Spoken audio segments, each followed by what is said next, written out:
नमस्ते दोस्तों, आज मैं आप सबके सामने बहुत ही प्यारा एक औसान मैया का गीत गाने जा रही हूँ। आप लोग को अच्छा लगेगा तो लाइक शेयर करिए। शुरू करने से पहले अगर आप मेरे चैनल पर नए हैं तो चैनल को सब्सक्राइब, बेल आइकन जरूर प्रेस करिए। कमेंट बॉक्स में बताइए कि आपको मेरा गीत कैसे लगा। धन्यवाद।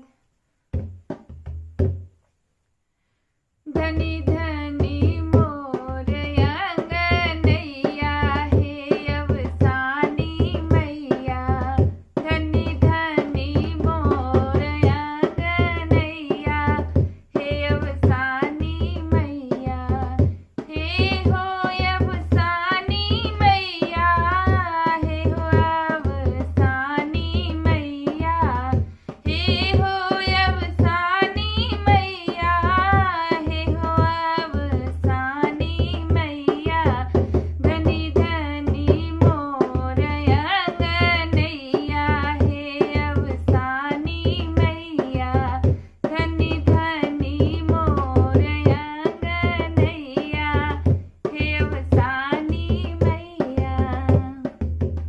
हाथ जोड़ी बिनती करूं सुन लाया रजिया है मैया, हाथ जोड़ी बिनती करूं सुन लाया रजिया है मैया, पार कर मोर नैया हे अवसानी मैया, पार कर मोरी नैया हे अवसानी मैया, धनी धनी मोर अंगनैया हे अवसानी मैया।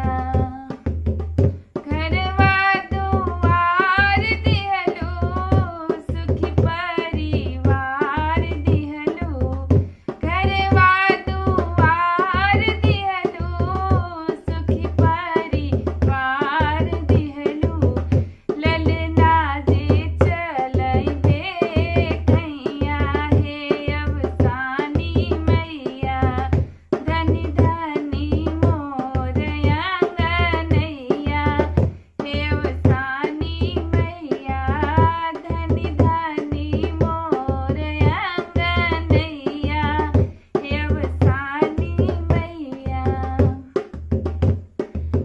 माथे पे बिंदिया सोहे सिनुरा मोरे मन के मोहे, माथे पे बिंदिया सोहे सिनुरा जे मन के मोहे, आमर कर मोर सैया हे अवसानी मैया, आमर कर मोर सैया हे अवसानी मैया, धन धन मोर अंगनैया हे अवसानी मैया, धन धन मोर अंगनैया हे अवसानी मैया।